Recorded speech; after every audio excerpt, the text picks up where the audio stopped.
Welcome to মনোবল global academy, the hub of scientific happiness. মনোবল স্ফুরিত হোক মনীষীদের জীবন থেকে মানুষের জীবনে। বিশ্বনন্দিত লেখক মাইকেল এইচ হার্ট কর্তৃক রচিত তার বিশ্ববিখ্যাত বই বিশ্বের শ্রেষ্ঠ 100 মানুষের জীবনের উপর ধারাবাহিক কন্টেন্ট পরিবেশনা আজকে রয়েছে স্যামুয়েল হ্যানিম্যান।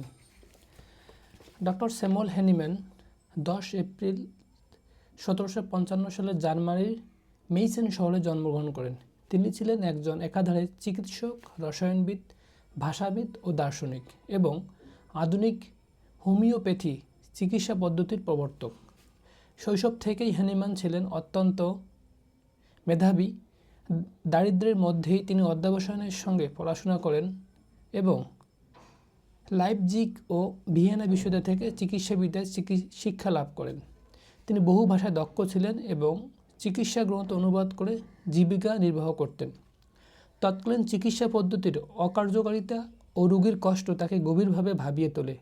দীর্ঘ গবেষণা ও আত্মপরীক্ষার মাধ্যমে তিনি আবিষ্কার করেন যে পদার্থ সুস্থ মানুষের মধ্যে রোগের লক্ষণ সৃষ্টি করে, সেই একই পদার্থ অতি ক্ষুদ্র মাত্রায় রোগীকে সুস্থ করতে পারে।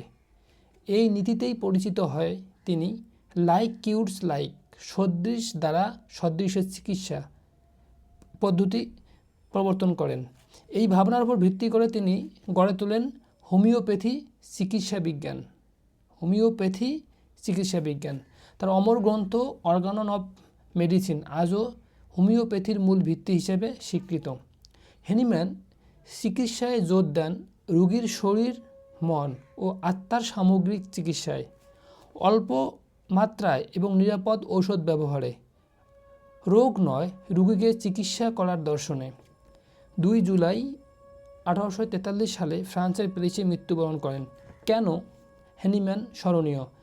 তিনি মানবিক এবং বৈজ্ঞানিক চিকিৎসা পদ্ধতির প্রবর্তক, রোগীকেন্দ্রিক চিকিৎসা ধারণার পথিকৃৎ। আজও কোটি কোটি মানুষ তার চিন্তায় উপকৃত।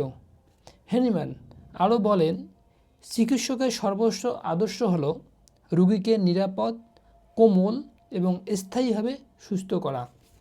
এজন্যই ডক্টর হ্যানিম্যান বিশ্ব ইতিহাসে শ্রেষ্ঠ মনীষীদের মধ্যে অন্যতম হয়ে স্মরণীয় হয়ে আছেন।